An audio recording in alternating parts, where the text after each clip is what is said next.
Hello, good morning, good afternoon, and good evening, and welcome to a very different type of video today.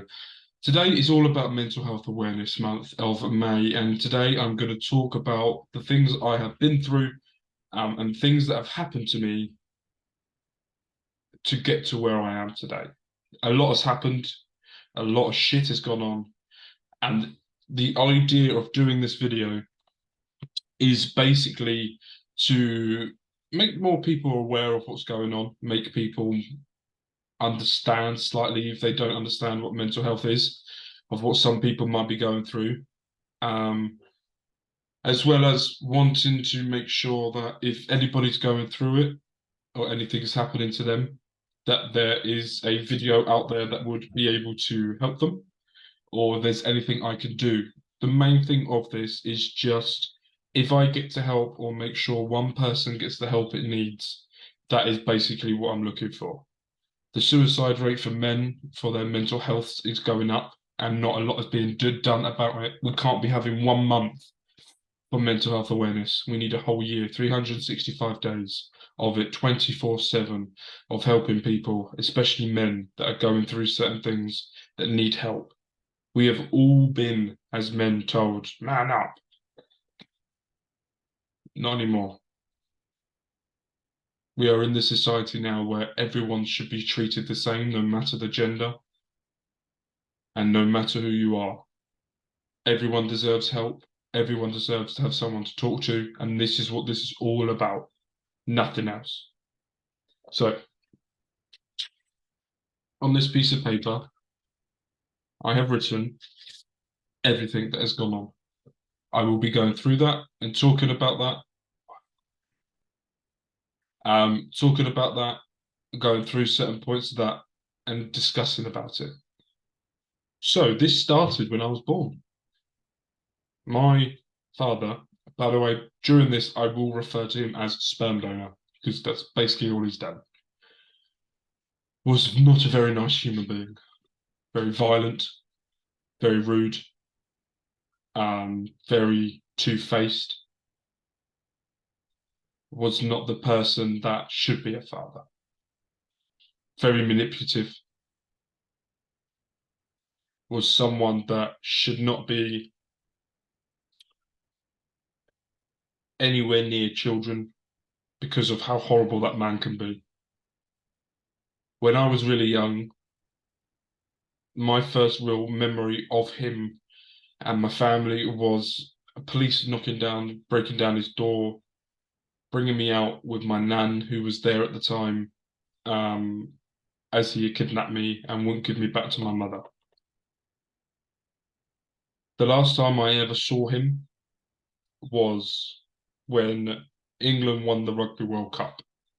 Remember that because we were listening to it on the radio in his car, and there were two people in his car. There was two pictures in his car, and on those two pictures, I asked him for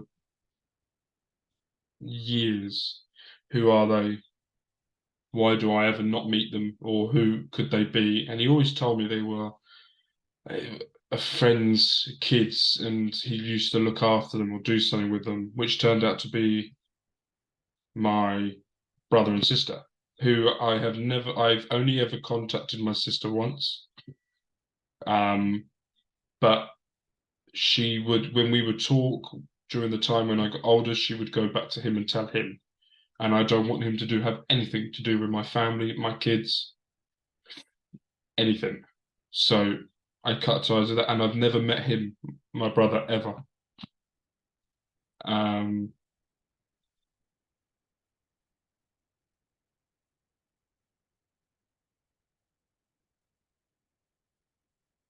it's hard growing up when you have a father that you know that could be there that's never there. My mother never stopped him ever coming. I've seen the text messages, I've seen the conversations, I heard most of them. She would invite him, they just would never turn up. And that day of the Johnny Wilkinson, the Rugby World Cup win, that was the last time I ever said I ever wanted to see him again. Because I'm not putting myself through, I don't want to be around that type of person. So I cut ties, got rid of him, never wanted to hear from him, never wanted to speak to him again. The issue was he would blame everything on my mother.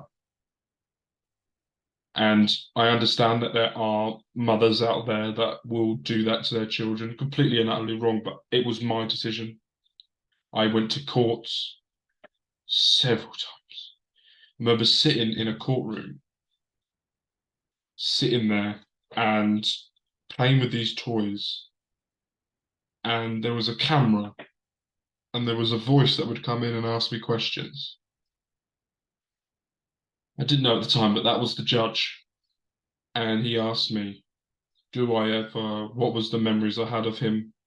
I told him the lies and the stuff that he did. And do I ever want to see him again? I said, no. Never want to see him again.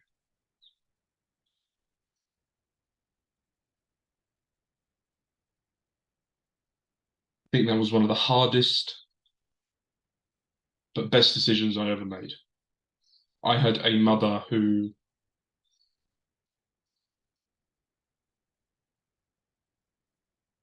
did everything. She was the mother. She was the father. She was the helper, the carer, the disciplinary person I could talk to about literally anything. But when I talked to her about anything come later on in life, because at the age of 8,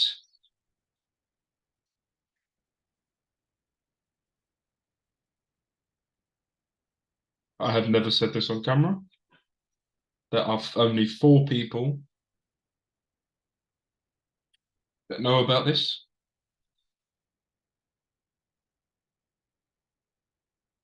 I was sexually assaulted at the age of 8. I was sexually assaulted. I was told when I was a kid, I used to go around to this person's house. Um,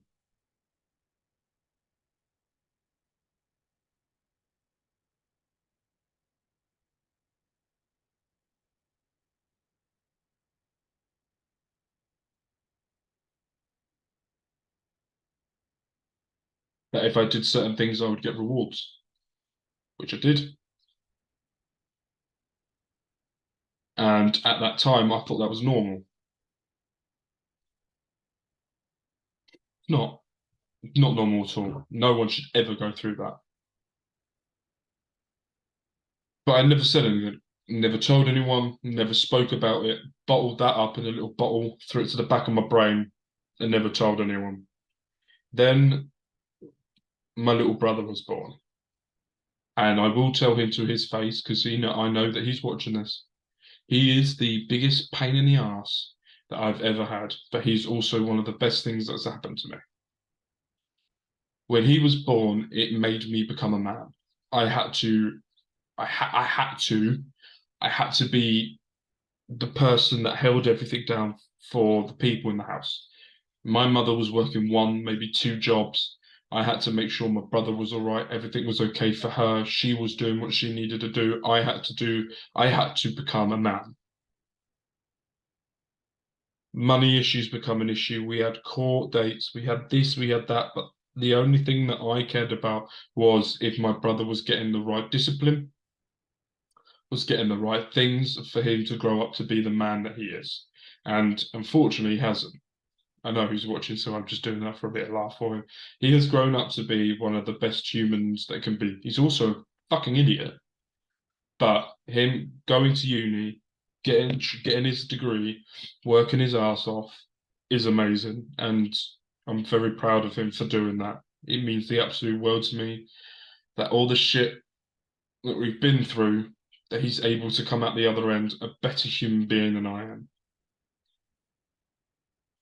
And then 10 years ago, I met my partner, who then fucked me off. She went, nah, don't want to talk to you, don't want to ever speak to you again. Rightly so, to be fair. And then a year later, she come crawling back, like all the ladies do. No, she come back, we were talking, and then next year, in June, we will be getting married. We have been engaged at that for about 7 of those years. It's taken me long enough.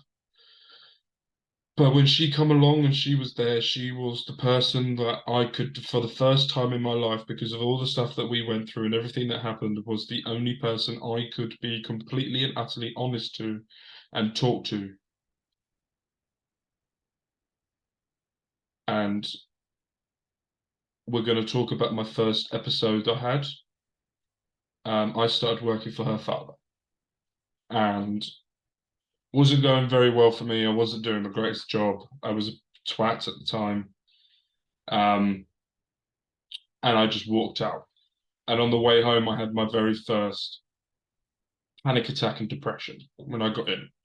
When I got stepped foot back into that house, I never stepped foot back out of that for another 7 months.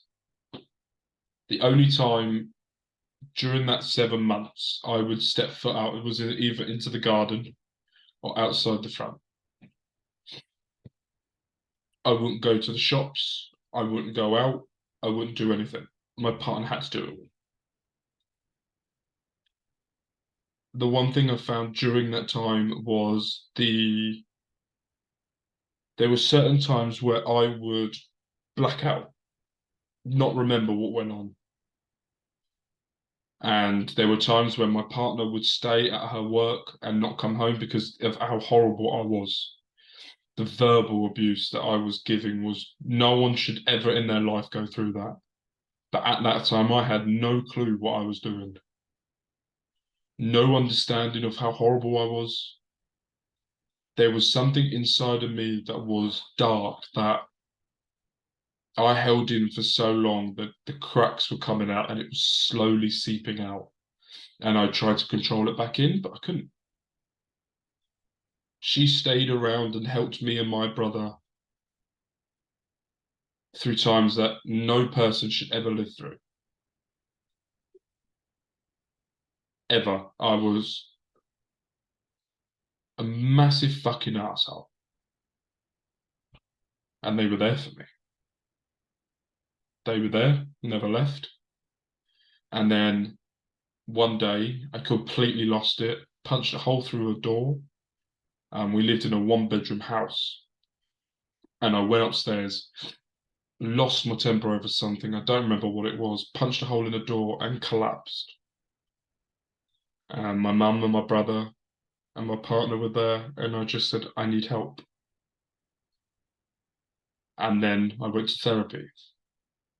And for the first time in my very first therapy session was the first time I've ever opened up about anything. It was the first time I ever told anyone about what's happened. And it was like the greatest weight has ever lifted off my shoulders. Ever. Sitting there and talking to this random person who has no idea who I am. If I sniffle, it's because I've got this real bad bloody cold and it's not pissing off.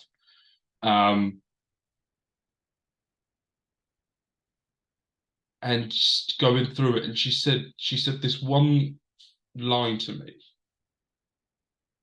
The best thing you can do is not hold anything in anymore, and that starts today. Now, to my family, they probably think I've taken that literally, because I don't hold anything in it. If I have a problem with someone, I tell them. If I think you're bullshitting, I tell you. If I think you're an arsehole, I tell you. If I think you're right, I won't tell you. My brother will tell you that. I won't tell you. But at the same time, I do not hold anything anymore. I don't feel remorse in most things I say anymore now, which is probably one of the consequences of everything that's happened. But I say how I feel, I get what I need off my chest, and I feel like the weight has lifted off me. I don't feel like I need to hold anything anymore. There'll be times where, like now, I've started up a streaming service, right? So I'm going to be streaming live on YouTube, Twitch, Facebook, TikTok when I can work out the fuck to do it. But I'm going to be streaming on all of them. And it took me 3 days. It took me, I wanted to do it in the morning, I held it in because I wanted to talk to her later. I couldn't do it anymore, so I woke her up at 1 o'clock in the morning to ask her if that was okay, if I could do that. Because I can't hold it in anymore now. If I've got something to say, I have to say it. That's the issue I am now. Then my son was born. My son and my daughter were born. And my daughter has made me change the way that I think of things in life. When my brother was born, it was I had to become a man. When my daughter was born, it was a new protection I needed to have, a new layer of toughness I needed to have, a thicker skin, someone that could never break it. But there is now another person in my circle, I call it, that I will die for. And that also triggered me to go to therapy as well, knowing that she was coming. I didn't want her to grow up and see her father be this absolute animal arsehole. And then I went to therapy. And it was one of the best things that's ever happened to me. So we're now going to jump forward after that till 2021. And I've been getting this feeling of not feeling great when going outside. I started getting sweaty palms. I started feeling the world was against me. And on Christmas, on Boxing Day 2021, I went to my father-in-law's pub for Christmas. We normally go there the day after Christmas, do presents with my partner's family, have a few drinks. And as I got there, I have never sweated, struggled to breathe, anything in my life before. I brought my dog with me this time as well. And I stood in his garden and I didn't leave that garden until we left. Because I had a massive, massive panic attack. It was horrible. That's the first time I can properly say everything got. If you've ever watched Ted Lasso and you watched when he was doing this with his hands, that's exactly what I had. And he was doing this, and I was like, this does not feel right. I feel sick. I feel like this is not right. I missed, because of that panic attack, I missed football games. Football is my life. Football and wrestling are the only things in my life that have kept me sane. I can go to a football match or watch football on TV and block everything out and concentrate what's going on in that football. Look at the formations. How are they playing? How are they dictating this game? What did they do to win? Why is this player doing this? Wrestling. How are they going to tell this story? Why are they wrestling? Why is this person doing this? I would love, my dream would be one day to be the next Paul Heyman, stand in the ring and be on a microphone and talk. Love it. I would love to do that. That would be my dream, would be to stand there in front of a crowd and get them to boo me. I don't want to be cheered, I want to be booed. Missing all of that. Missing my partner's sister's wedding, which was horrible because I love the pair of them. Never got to go to their wedding because I had a panic attacks of thinking about going, sweating, couldn't get out of the house, couldn't do anything. And then going through the process of my son getting diagnosed for autism, the stress my partner had, getting all the forms filled out, seeing how hard she worked to do this, everything she was doing was for him. And to see that really gave me the anxiety of I need to do more. I need to make sure my son's this and my daughter's that. And then one day I went back to therapy again. And lo and behold, WWE were having their first event in the UK in the first in 31 years and 30 years at Clash at the Castle. I had a goal I needed to set myself to because I already bought tickets that I was going to. I needed to make sure that I could be going out in public. I wouldn't leave the house. I had the bedroom and the kitchen and some occasional the living room back to bedroom. I wasn't being a father. I wasn't being a good fiance. I wasn't being a good anything.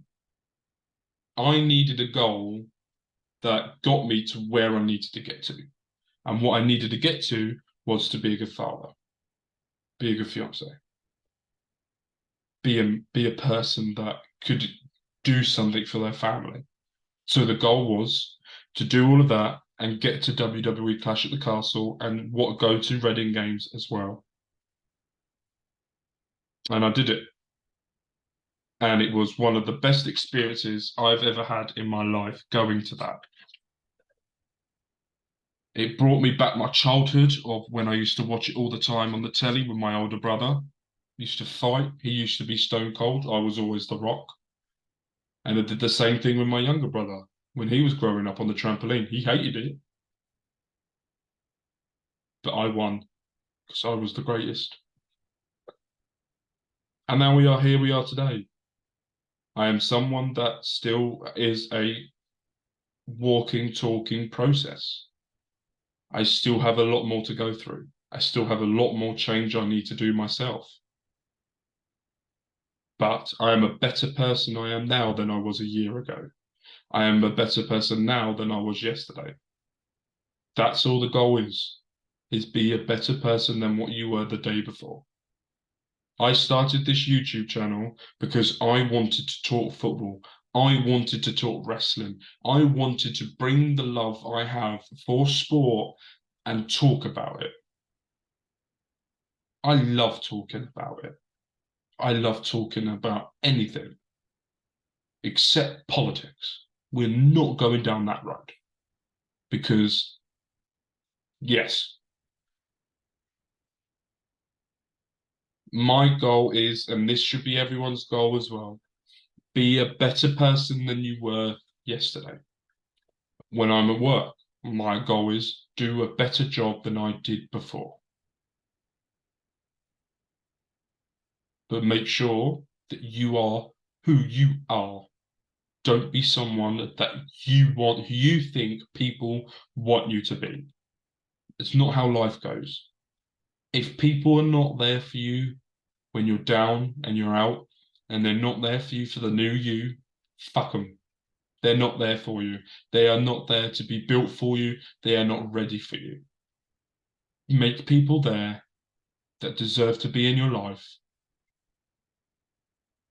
that are the ones there for you. So with that, thank you guys ever so much for joining me. Thank you for listening to me. I hope this has helped someone. Please don't forget to like and share. Don't forget to tell your friends and family. And we will see you guys.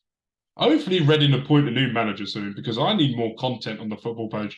And we've got a lot more wrestling content coming up as well. Lots of live shows I'm going to be doing as well in the future. So please give us a follow on all those channels. Make sure you subscribe.